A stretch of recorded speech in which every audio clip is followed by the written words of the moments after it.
एक बार पुनः हम सभी अपने अपने सौभाग्य की सराहना करते हैं,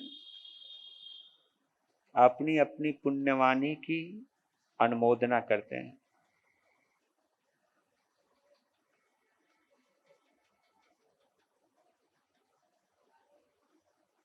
कि जो इस प्रांगण में बैठे हैं और जो जो ऑनलाइन सिस्टम से जुड़े हुए हैं,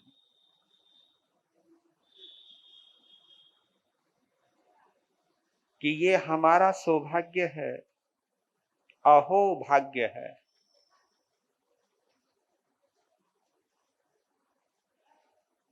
इस भौतिकवादी युग में आध्यात्मिकता से रचा पचा, भक्ति योग से जुड़ा हुआ, भक्त शिरोमणि आचार्य श्रीमान तुंग महाराज की अद्भुत रचना, भावपूर्ण रचना,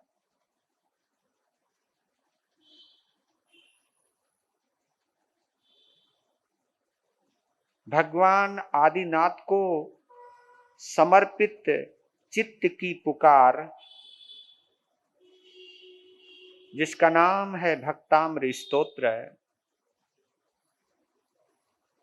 जिसको हम इस पंचम आर्य का कल्प वृक्ष भी कह सकते हैं।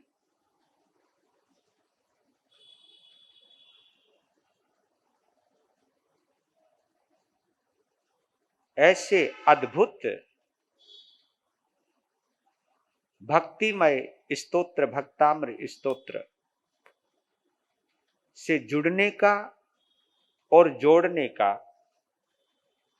हमें सौभाग्य प्राप्त हुआ, क्योंकि जो चीज हमें मिल रही है उसके प्रति जितना अहोभाव आता जाएगा उतना ही हमारा संबंध उससे जुड़ता जाएगा। ये अहोभाव ही हमारी पात्रता है, हमारी योग्यता है, यही हमारी कैपेसिटी है। जितना अहोभाव उतनी कैपेसिटी, उतना ही हम ग्रहण करते हैं जितना हम उसको चाहते हैं। इसलिए स्तोत्र को सुनाने से पहले हमें जो मिल रहा है, चाहे श्रवण के माध्यम से चाहे कथन के माध्यम से, श्रवण आपका है, कथन बेशक हमारी इस जिह्वा का है, लेकिन इस कथन और श्रवण के बीच में सारा खेल तो पुण्यवाणी का है, सारा खेल तो अहो भाग्य का है, सौभाग्य का है। तो अपने अपने सौभाग्य की सराहना करते हुए एक भक्ति गीत गा लेते हैं। बड़ा प्यारा है वो गीत, अच्छा लगता है, जो जो अच्छा लगता है वो हम आपको देते जाते हैं, क्योंकि आपको सुनाने से पहले स्वयं को अच्छा लगना बहुत जरूरी है। इसीलिए तो एक गृहिणी जब रसोई पकाती है तो देने से पहले चख लेती है कि ठीक है ना, कहीं माल गलत तो नहीं चला गया। तो यही चखना है और यह होना भी चाहिए। सबरी यही तो कर रही थी, चख चख के बेर खिला रही थी, वो चखे जा रही थी देखने वाले लक्ष्मण ने सोचा कि बेर झूठे कर रही है, लेकिन उन बेरों को झूठा करने के लिए नहीं चख रही थी। वो इसलिए चख रही थी कि कहीं बेर खट्टे तो नहीं है, कहीं कसेले तो नहीं है, मीठे हैं ना। क्योंकि वर्षों की मुराद पूरी हुई है। मेरे रघुवर राया मेरे द्वार आए हैं। भावुकता में बहती गई, और भावुकता का कोई भी कृत्य, भावुकता का मतलब समझ रहे हो, आत्मीयता से जुड़ा हुआ कोई भी कृत्य, दिमाग नहीं है वहां, बुद्धि नहीं है, भावुकता से जुड़ा हुआ, हृदय से जुड़ा हुआ, आत्मीयता से जुड़ा हुआ कोई भी कृत्य परमात्मा को स्वीकार होता है। वो इनकार कर ही नहीं सकता, क्योंकि परमात्मा बुद्धि का नहीं, हृदय का वासी है। इसलिए इस गीत को महसूस करने के लिए कुछ पंक्तियां दोहरा रहा हूं आपको, क्योंकि फिर हम पूरी तरह कनेक्ट हो जाएंगे, और कनेक्ट हो गए तो फिर हम श्लोक से भी जुड़ जाएंगे। कहते हैं कि चंदा में दाग है, सूरज में आग है। चंदा में दाग है, सूरज में आग है, तारों में विराग है, मैं किस से दोस्ती करूं। विराग कहते टिमटिमाना। चंदा में दाग है, सूरज में आग है, तारों में विराग है, मैं किस से दोस्ती करूं। ग्रीष्म में तपन है, शीत में कंपन है, वर्षा में अनबन है। कभी आती है, कभी नहीं आती, कभी रूठ जाती है, जब जरूरत होती है तब आती नहीं, है ना। वर्षा में अनबन है, ग्रीष्म में तपन है, शीत में कंपन है, वर्षा में अनबन है, मैं किस से दोस्ती करूं। पवन मदहोश है, वन प्रांत खामोश है, क्योंकि जंगल में अधिकांश शांति रहती है। वन प्रांत खामोश है, पवन मदहोश है, क्योंकि हवा का कोई भरोसा नहीं, कब कब कहां से चल पड़े, कभी पूर्वाई चले, कभी पछुआ चले, क्या भरोसा इस हवा का। पवन मदहोश है, वन प्रांत खामोश है, वसुंधरा बेहोश है। वसुंधरा बेहोश है, क्योंकि बेहोश पड़ी है, कुछ भी कर लो भैया। वसुंधरा बेहोश है, मैं किस से दोस्ती करूं। संसार में भोग है, काया में रोग है। संसार में भोग है, काया में रोग है, स्वार्थी सब लोग हैं, मैं किस से दोस्ती करूं। पूछता हूं प्रभु मैं किससे दोस्ती करूं। इस दुनिया का सारा नजारा नजरों के सामने रखते हुए मैं इस निष्कर्ष पर पहुंचा हूं कि आत्मा ही शरण है, मोह माया मरण है। आत्मा ही शरण है, मोह माया मरण है, निज स्वरूप अपना है, बाकी सब सपना है। निज स्वरूप अपना है, बाकी सब सपना है। तो क्यों ना खुद से ही खुद की दोस्ती करूं। तो क्यों ना मैं खुद से ही खुद की दोस्ती करूं। तो क्यों ना मैं खुदा से ही दोस्ती करूं। जब ये भाव इतने गहन होते हैं तब भक्ति काव्य का निर्माण होता है। ये जो भक्ताम्र स्तोत्र आया है ना, ये इसी हुक से आया है, इसी पुकार से आया है, इसी तल्लीनता से आया है, इसी आत्मीयता से आया है, इसी डूबन से आया है।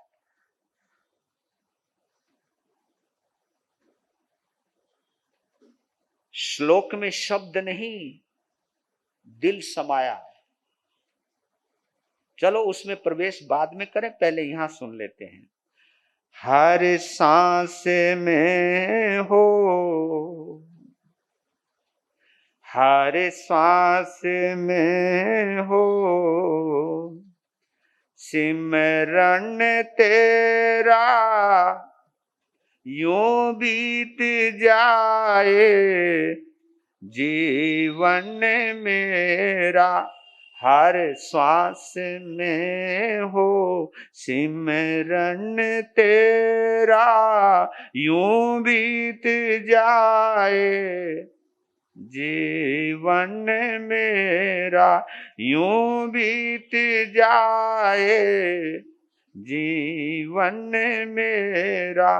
तेरी पूजा करते बीते सांझ सवेरा, यूं बीत जाए जीवन मेरा, यूं बीत जाए जीवन मेरा।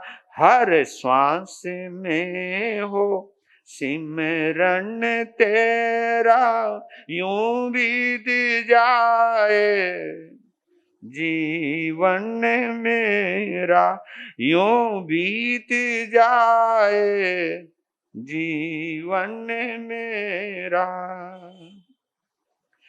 नैनों की खिड़की से पल पल तुमको मैं निहारूं, मन में बैठा लूं तेरे आरती उतारूं, मन में बैठा लूं तेरे आरती उतारूं। नैनों की खिड़की से पल पल तुमको मैं निहारूं, मन में बैठा लूं तेरे आरती उतारूं। डाले रहूं तेरे, डाले रहूं तेरे चरणों में डेरा, यूं बीत जाए जीवन मेरा, यूं बीत जाए जीवन मेरा। हर श्वास में हो सिमरन तेरा, यूं बीत जाए जीवन मेरा, यूं बीत जाए जीवन मेरा। जब प्यार गहरा होता तब क्या हुक आती है, जो भी तेरा प्यारा हो वो मेरे दिल को प्यारा हो,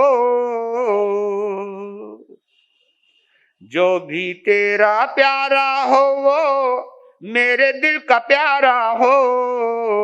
मेरे सर का ताज मेरे आंखों का तारा हो, मेरे सर का ताज मेरे आंखों का तारा हो। जो भी तेरा प्यारा हो वो मेरे दिल का प्यारा हो, मेरे सर का ताज मेरे आंखों का तारा हो, मेरे सर का ताज मेरे आंखों का तारा हो।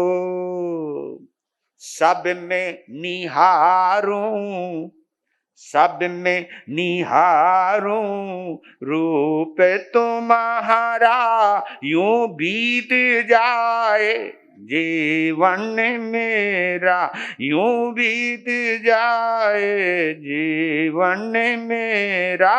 हर श्वास में हो सिमरन तेरा, यूं बीत जाए जीवन मेरा, यूं बीत जाए जीवन मेरा। प्यार हो सत्कार हो एतबार हो तुम्हारा, ये सब चीजें एक साथ चलती हैं। प्यार हो सत्कार हो एतबार हो तुम्हारा, सुख भी हो सारे ओरे याद हो इशारा, सुख भी हो सारे ओर याद हो इशारा।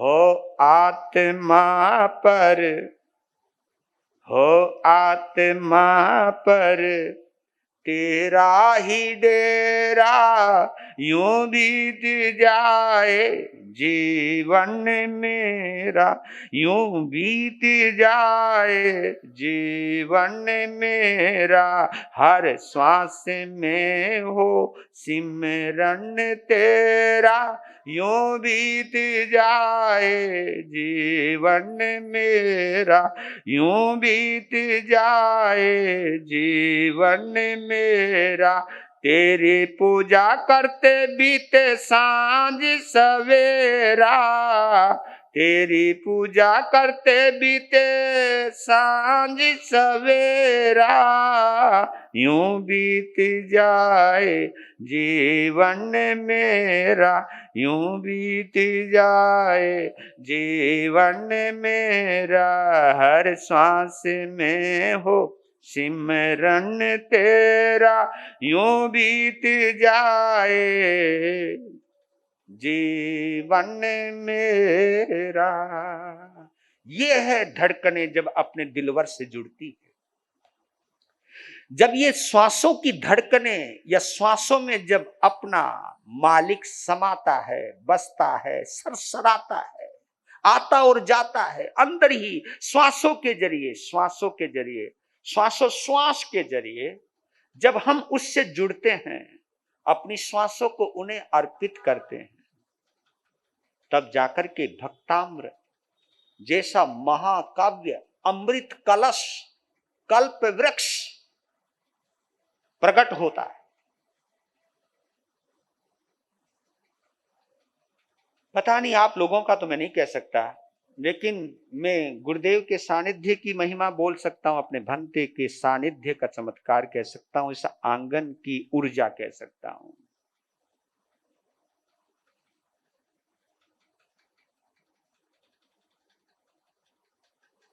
आपकी उपस्थिति इतनी महत्वपूर्ण नहीं है जितनी इस आंगन में प्रभु की उपस्थिति को अनुभव करना,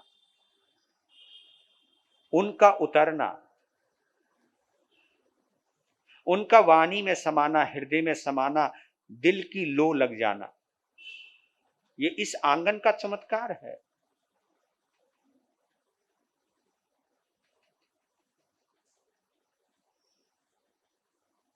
ये भाव पैदा होना कि अपने भंते गुरुदेव के सानिध्य में भक्ताम्र स्तोत्र की आराधना करूंगा, उनकी महिमा से जुड़ूंगा, जो भी श्रोता आएंगे, चाहे सामने और चाहे छुपे हुए, क्योंकि ऑनलाइन मुझे दिखाई तो दे नहीं रहे कौन सुन रहा है, कौन लगा करके सो रहा है, कई तो सो भी जाते होंगे, क्योंकि जब सामने सो जाते तो जब तो वहां तो सो ही जाते हैं। लेकिन जो भी जुड़ रहा है, जितने भी शब्द, जितने भी बोल अगर किसी के कानों में पड़ रहे हैं, ये बोल बड़े अनमोल हैं। और ये संयोग है, इस आंगन का चमत्कार मानता हूं, गुरुदेव के सानिध्य का चमत्कार मानता हूं कि ये भाव पैदा हुए कि आज इस वर्ष गुरुदेव के चरणों में रहूंगा, क्योंकि जब आप यहां बैठते हैं तो इनकी ऊर्जा हमें मिलती है। तो कुछ भी अनुभव आता है, जो भी अनुभव आता है, जो भी बुलवाता है, उसके प्यार से जब भी हम जुड़ते हैं तो वो होता है जिसमें आनंद के अलावा कुछ नहीं होता, सकून के अलावा कुछ नहीं होता है। तो उस सकून को एक बार महसूस करें 11वें श्लोक में। 11वां श्लोक बहुत प्यारा है, क्योंकि इस श्लोक में या तो देखने की चर्चा या पीने की चर्चा है। अद्भुत है। दृष्ट्वा भवन्तमणिमेष विलोकनीयम्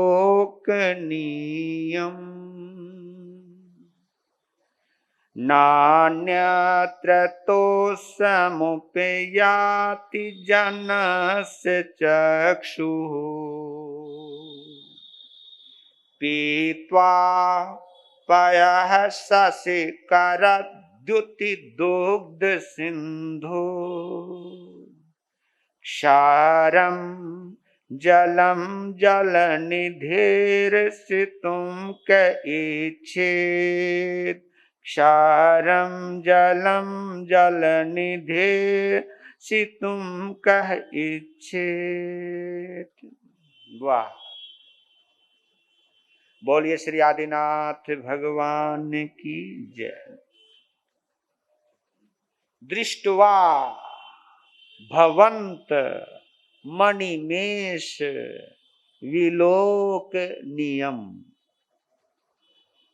नान्यत्र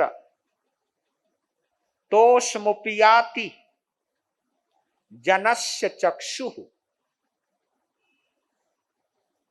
पीत्वा पयः शशिकरद्युति दुग्ध सिंधोः क्षारं जलं जलनिधिर्षितुं कः इच्छेत्। एक एक शब्द बड़े अनमोल हैं। दृष्टवा यानी देखकर, भवंतम आपको देखकर, कैसे? अनिमेष विलोकनीयम, अनिमेष पलकें फटी की फटी रह जाए, जहां पलके झपकने का नाम ही ना ले। क्योंकि कुछ भी जब ऐसा नजर आता है जिसको देखने की वर्षों पुरानी मुराद थी, पता नहीं कितनी बड़ी तमन्नाएं थी, जब वो एकाएक अचानक सामने आता है तो आंखें फटी की फटी रह जाती है। अनिमेष विलोकनीयम, इसका मतलब है कि प्रभु आपकी मूरत ऐसी है, आपकी सूरत ऐसी है, आपका दिव्य रूप ऐसा है। आपको एक बात और बताऊं, हमारे प्रवचनों में तो आप सो भी जाते हो, लेकिन समोसरण में कोई व्यक्ति सोता नहीं। कई लोग सो जाते, मैं बोला क्या कर रहे हो? कहा जी ध्यान कर रहे हैं। लो जी, बोला ध्यान अभी करना है? कहा जी बस, जबकि लटके पे लटके लिए जा रहे हैं। मैंने पूछा ये लटके क्यों आ रहे हैं, आपकी गर्दन क्यों हिल रही? कहा जी मजा आ रहा है। ले भाई, मतलब जवाब तो तुरंत हाजिर है। क्योंकि यार इतना मजा मत लो, ढंग से बैठ जाओ, इतना मजा ठीक नहीं है। मैं कोई पिला कोई रहा हूं जो तुम हिले जा रहे हो। तो कहने का बात है, अपना अपना नमूना है, अपना अपना उदाहरण है, अपनी अपनी बातें हैं, कहते हैं। यहां बोल रहे हैं कि समोसरण में किसी को, क्योंकि वो नजारा ही ऐसा है। पहली बात तो समोसरण में कोई भागहीन जाएगा ही नहीं।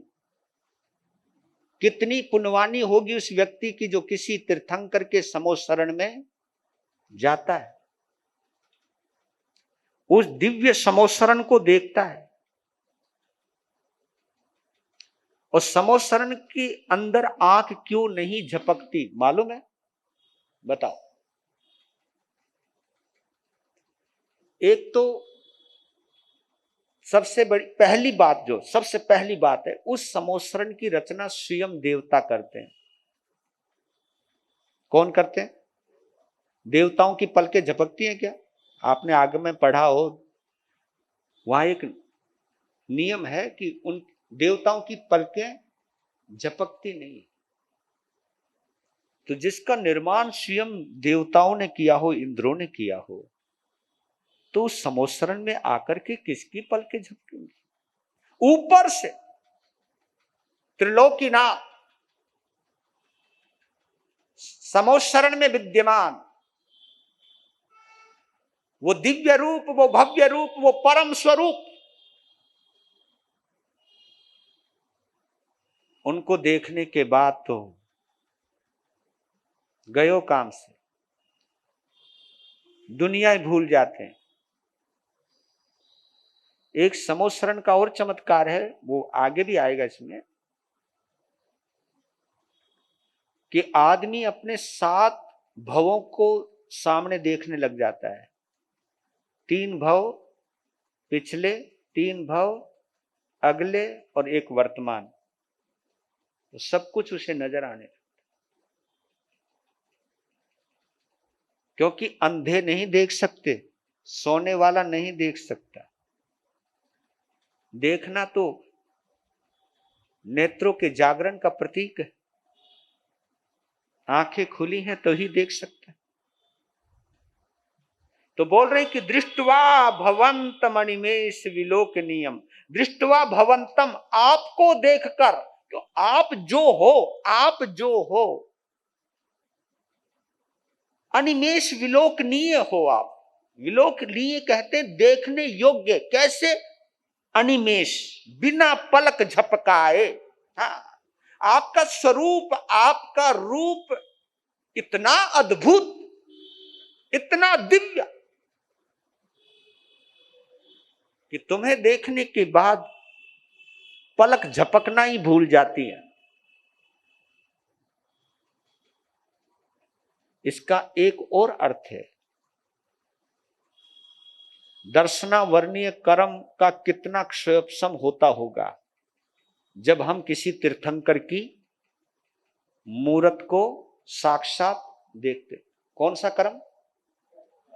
हमारे आगमों में कहा था जिनका दर्शनावर्ण्य कर्म मजबूत हो जाता है उनको नींद के लटके आते। दर्शनावर्ण्य यानी दर्शन करने में भी आवरण आवे, बाधा पड़े, अंतराय पड़े, तो उनका अंतराय दर्शनावर्ण्य कर्म की क्षयोपशम हुआ होगा, तभी तो वो पहुंचे हैं दरबार में। तो जब तुम सोते हो ना, हमें उसी समय पता चल जाता है कि तू कौन सा तीर्थंकर है, क्योंकि मैं भी तो एक सामान्य संत हूं। तो तू सामान्य संत है तो सामान्य श्रोता भी तो है सामान्य। अगर तुझे भी नींद आ जाती अगर तू चुपचाप बैठा रहता। इनकी तो हिम्मत है, फिर भी बेचारे बैठे बैठे सुन तो रहे हैं। कोई गलती नहीं है तुम्हारी, जैसे हम वैसे तुम। काय को फर्क पड़ता है, ये हमें समझ लेना चाहिए। कहां भगवान, कहां परमात्मा और कहां हम मामूली इंसान। लेकिन बोलते हैं कि जब भक्ति की तरंग उठती है तो भक्त की आंखें बंद भी होती हैं तो भी प्रभु को निहारती हैं, खुली होती हैं तो भी प्रभु को ही निहारती हैं। तो बोल रहे हैं कि है विलोकनीय यानी देखने योग्य, दर्शनीय। विलोकनीय का मतलब दर्शनीय, दर्शनीय यानी देखने योग्य। तुम ही हो बस देखने योग्य। हाँ, तुम ही हो देखने योग्य। यानी विलोक, आपकी विलोकनीय दर्शनीय स्वरूप को देखकर नान्यत्र तो समुपयाति जनस्य चक्षुः, नान्यत्र ने अन्यत्र तोषम उपयाति, तोषमुपयाति। तोष कहते संतोष को,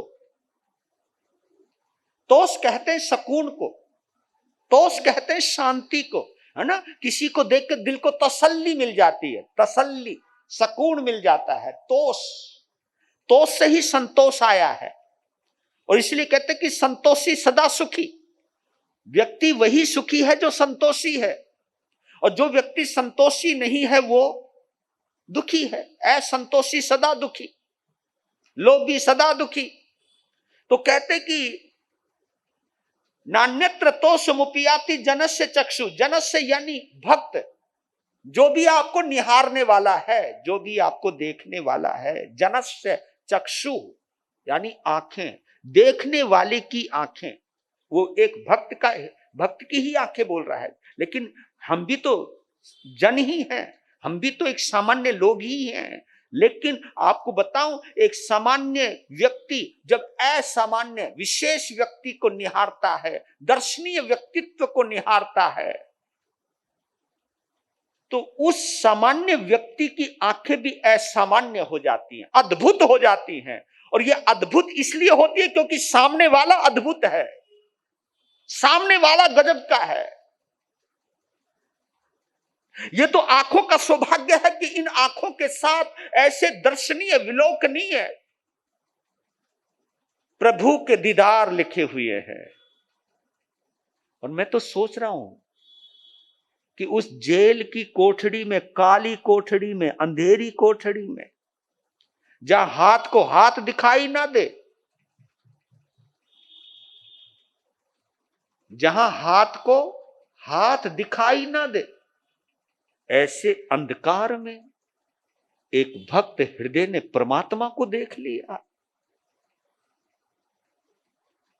तो कहते हैं, चमड़े की आंखों से देखना तो केवल देखना है, इसको हम देखना कहते हैं। आंखों से, इन चमड़ों की आंखों से केवल हम देखते हैं। दर्शन तो हमारी अंतर के चक्षु करते हैं, अंतर की आंखें करती हैं। और इस अंतर की आंख को ही श्रद्धा कहा है, इस अंतर की आंख को ही सम्यक दर्शन कहा है। यही अंतर चक्षु है, ये अंतर चक्षु है, ये चरम चक्षु नहीं ना। चरम चक्षुओं से उस परमात्मा को नहीं देख सकते, इन चरम चक्षुओं से चमड़े को देख सकते हो आप। क्योंकि ये मेरा चमड़ा है, वो तुम्हारा चमड़ा है, जो तुम्हारी सूरत है ये चमड़े में मेढ़ी हुई है, ये चमड़े की चादर से ओढ़ी हुई है। ये सूरत ऐसी जो बनी हुई है, ये चमड़ी है, ये चमड़ा है, चमड़ा। और इस चमड़े को देखने के लिए चमड़े की आंखें चाहिए, लेकिन इस चमड़े के बाहर जो है, इस चमड़े के पार जो है, उसको देखने के लिए तो अंतर चक्षु चाहिए, आत्म चक्षु चाहिए। आत्म चक्षु से ही हम परमात्मा को देख सकते हैं, श्रद्धा से ही हम। और आत्म चक्षु के लिए, प्रज्ञा चक्षु के लिए कोई अंधकार नहीं, कोई अंधकार नहीं।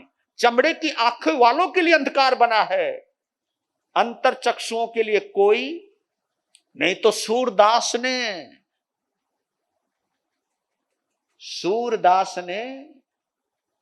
प्रभु का जो वर्णन किया है, सूरदास ने श्री कृष्ण की बाल लीलाओं का जो वर्णन किया है, आंख वाला भी क्या करेगा, आंख वाला भी क्या करेगा। इसलिए कहते कि जब हम अंतर से देखते हैं परमात्मा को, आए होए क्या उजाला है, क्या प्रकाश है। तो बोल रहे हैं आचार्य मानतुंग कि आपके दर्शनीय स्वरूप को देखकर जो आनंद मिलता है, जो सुकून मिलता है, जो मस्ती आती है, वो कहीं नहीं आती। प्रभु एक बात और कहूं, तुम्हें देखने के बाद किसी और को भी देखना है, ये ख्याल ही नहीं आता, ये ख्याल ही नहीं आता। ख्याल तो तब आए ना जब तुम हमारी नजरों से दूर हो। तुम्हें देखने के बाद किसी और को देखने का, ये नहीं कहता मैं यहां दिल नहीं करता, ख्याल ही नहीं आता। जब ख्याल ही नहीं आएगा तो दिल क्या करेगा। ये है करिश्मा। आप ये देखो कितने पुण्यवान होंगे तीर्थंकर भगवान, जबकि आचार्य मानतुंग के समय में नहीं है। और ये जो वर्णन चल रहा है, देखो भरत चक्रवर्ती ने, बाहुबली ने, जितने भी उनके पुत्र हुए, उन्होंने अपनी आंखों से देखा होगा, लेकिन वो आंख आचार्य मानतुंग के पास तो नहीं है। लेकिन उनके पास वो आंखें हैं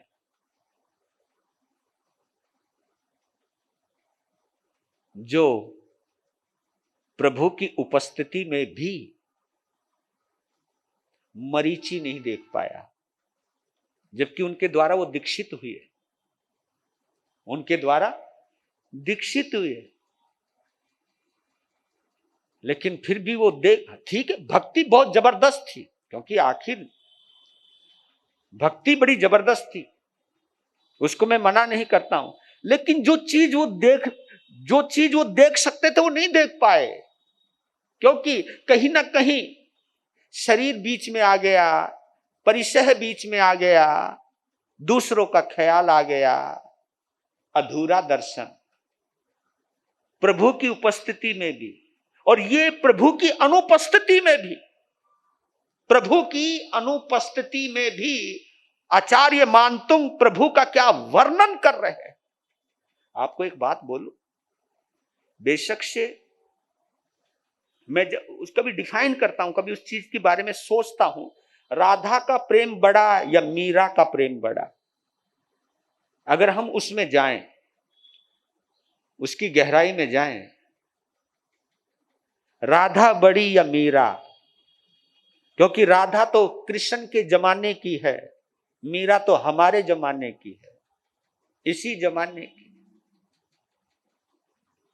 तो मैंने एक बार बोला था आपको, मीरा और आचार्य मानतुंग में बहुत सारी समानताएं हैं, ये यहां पर भी आ गई वो समानता।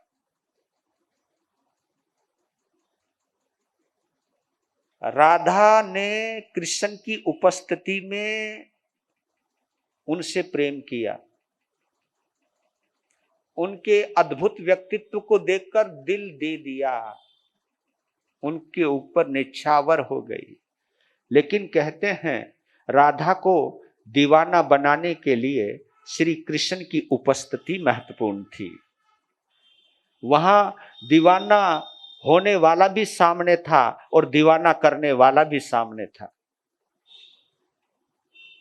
यानी कृष्ण की उपस्थिति में राधा बनना आसान है, क्योंकि उसमें जिसकी उपस्थिति है उसकी बहुत बड़ी महत्वपूर्ण भूमिका है।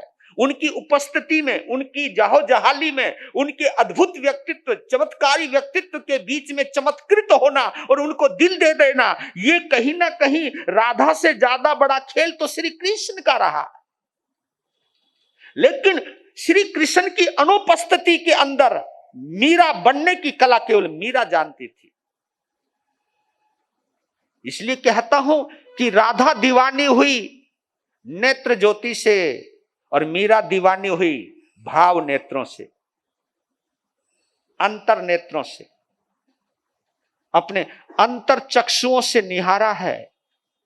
इसलिए कहते हैं कि श्री कृष्ण की उपस्थिति में राधा बनना आसान है, लेकिन उनकी अनुपस्थिति में मीरा बनना महत्वपूर्ण है, क्योंकि वह भाव चलता है, वह भाव नेत्र हैं वहां, और भाव नेत्र यानी अंतर चक्षु है ये। इसी को हम प्रज्ञा कहते हैं, प्रज्ञा। आगमों को जो पढ़ते, हम शास्त्रों का जो स्वाध्याय करते, दो तरीके से करते हैं। एक चमड़े की आंखों से करते हैं, हमें भाषा आती है, वर्ण व्यवस्थाएं आती हैं, शब्द जमाने आते हैं, हमको पढ़ना आता है, इसलिए वो शब्द ज्ञान हमारे पास है, भाषा ज्ञान हमारे पास है, उसके सहयोग से हम आगम पढ़ते हैं। लेकिन असली ज्ञान तो उसके पार छुपा हुआ है, जिसको पढ़ने के लिए प्रज्ञा लगती है, अंतर ज्ञान लगता है। उसकी गहराई में जाने के लिए अंतर ज्ञान चाहिए, अंतर चक्षु चाहिए। तभी तो इन चमड़े की आंखों से स्वाध्याय करने वाला साधु या साध्वी हो, श्रावक हो या श्राविका हो, वो पढ़ पढ़कर घमंडी तो बन जाएगा, लेकिन जिसने अंतर चक्षुओं से आगम को पढ़ा होगा, समझा होगा, उसके अंदर घमंड नहीं आ सकता, उसके अंदर दिखावा नहीं आ सकता, क्योंकि वो अंतर से जानता है, वो अंतर से, क्योंकि अंतर के चक्षु आगम में पढ़ते हैं अपनी कमियां देखने के लिए, चमड़े की आंखें पड़ती हैं दूसरों की कमियां निहारने के। आंखें वही हैं, लेकिन एक आंख बाहर को देख रही है, एक आंख अंदर को देख रही है। तो कहते कि स्वाध्याय वही महत्वपूर्ण होता है कि बाहर को देखते देखते तुम अंतर को देखना सीख जाओ। इसलिए स्वाध्याय को दर्पण कहा है। दर्पण, दर्पण दूसरे को दिखाने के लिए नहीं, स्वयं को। आईना किसको कहते हैं? आईना, आईना का मतलब मैं, आईना, मैं जहां नजर आता हूं उसको आईना कहते हैं, आगम उसको कहते हैं जब मैं खुद नजर आऊं। वो है स्वाध्याय, अपनी अपने बारे में जानना। तो परमात्मा की भक्ति में डूब करके बोल रहे हैं कि प्रभु दृष्टवा भवंतमणिमेष विलोकनीयम नान्यत्र तो समुपयाति जनस्य चक्षु। और उपमा किससे दी? पीत्वा पीत्वा पयः शशिकरद्युति दुग्ध सिंधो क्षारम जलम जल निधेर सितुम के इच्छित।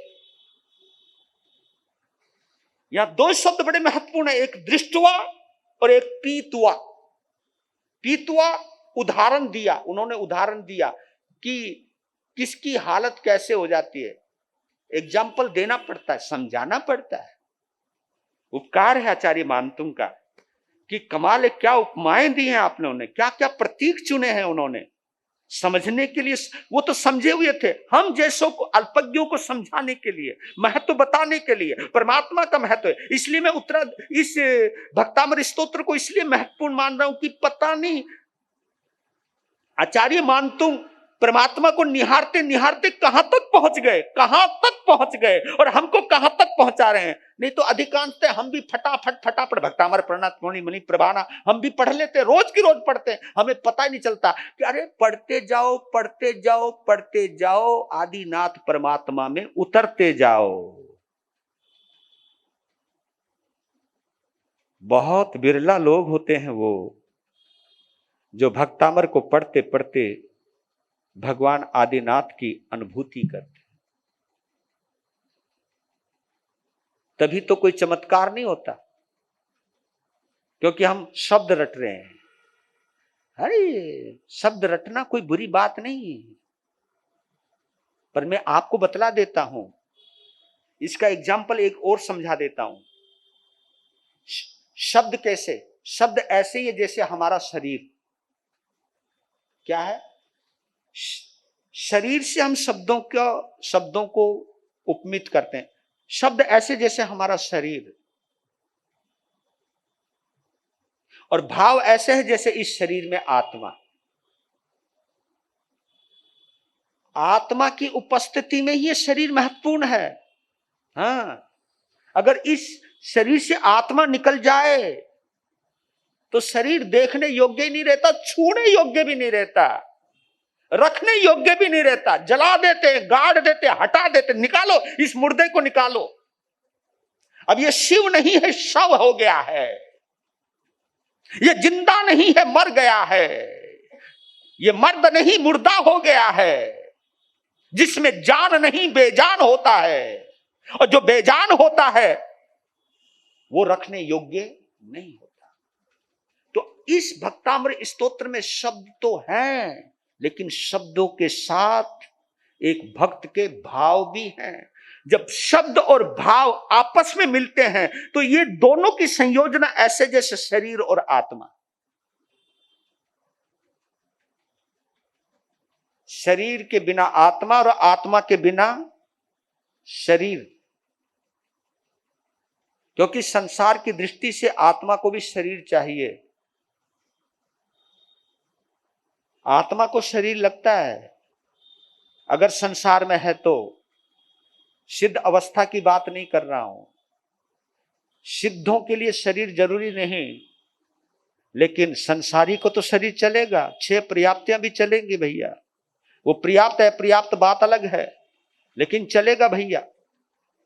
इसलिए कहना कि ये शरीर मेरा तभी तक महत्वपूर्ण है अगर आत्मा है, ये शब्द तभी तक महत्वपूर्ण है अगर इसमें भाव है तो। ये भाव चमत्कार है, सारा खेल भाव का है। भक्तामर स्तोत्र को पढ़ते चमत्कार क्यों नहीं होता? क्योंकि भाव नहीं है, बाकी शब्द हैं, बोले जा रहे हो बोले जा रहे हो। यांत्रिक मशीनी शब्द है, ये मशीनी शब्द। तो पीत्वा पयः शशि करद्युति दुग्ध सिंधो क्षारम जलम जल निधेर सितुम के छेद। देखो भगवान के विलोकनीय स्वरूप को कहां से घटित किया। ये कह रहे कि जिस व्यक्ति ने यानी जिस भक्त ने शशि करद्युति दुग्ध सिंधो, जिस समुद्र का जल, क्षीर सागर का जल चंद्रमा के समान उज्जवल हो, शशि करद्युति दुग्ध सिंधु, जिसका जल का रंग दूध जैसा हो, दूध जैसा, दूध सफेद, दूध झिलमिल कर रहा है, दूध जैसा दुग्ध, इसको क्षीर सागर भी कहते हैं। जिसने क्षीर सागर का जल पी लिया हो अमृत जैसा, जिसकी चमक चंद्रमा की जैसे है, चंद्रमा जब चमके, चंद्रमा की शीतलता उसमें, चंद्रमा की सौम्यता उसमें, चंद्रमा का स्वाद उसमें अमृत जैसा रस है। और जिसने क्षीर सागर का जल पी लिया हो, दूध जैसा अमृत पी लिया हो,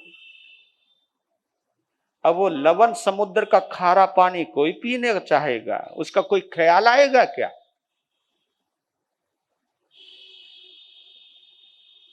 उसको कभी ख्याल नहीं आता लवण समुद्र का। हाँ, अब 2 समुद्र आ गए। ये देखिए,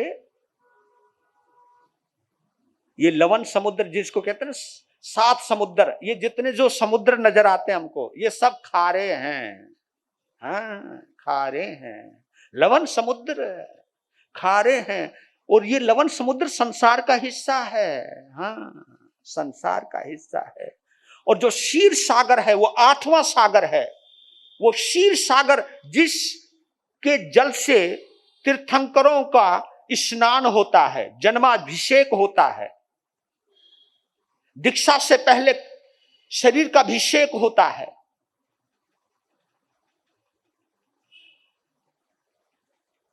निर्वाण के बाद जिस शरीर को नहलाया जाता है, वो लवण समुद्र का पानी होता है क्या? वो क्षीर सागर का जल होता है।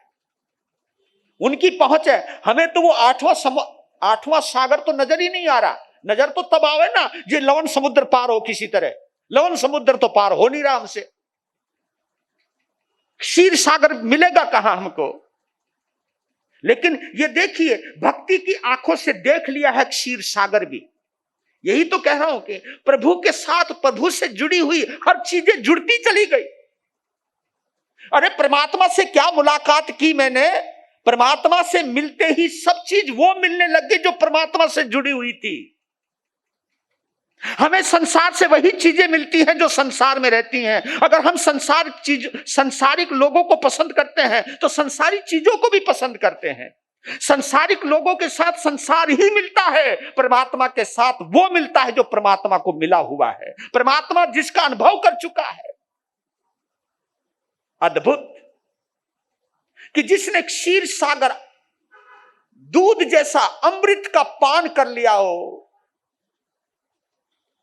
वो लवण समुद्र का पानी कहां पिएगा? आप देखना, लवण समुद्र क्यों बोला है? हमारी जो लेश्याएं हैं, अशुभ लेश्याएं जो हैं, ये लवण समुद्र का प्रतीक है। अब इस चीज को यहां पर नोट कर लीजिएगा।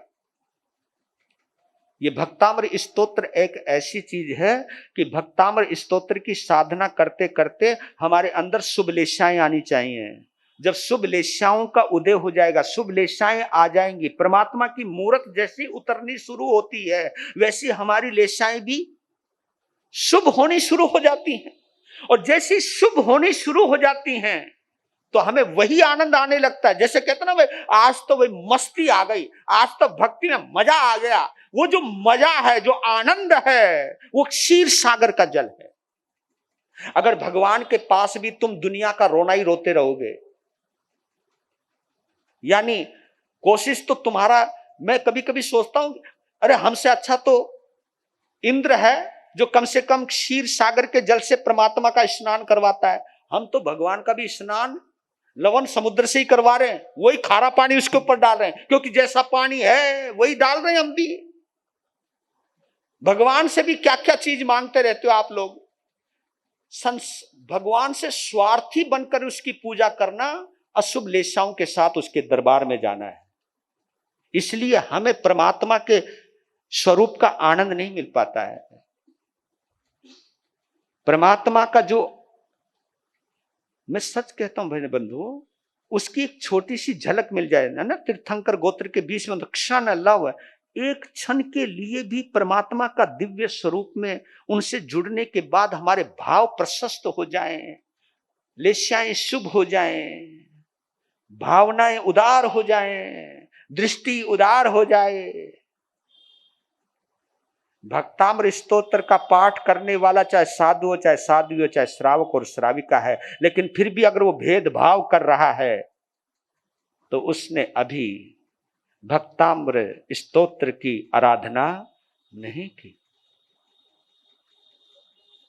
ये हमें जांचना चाहिए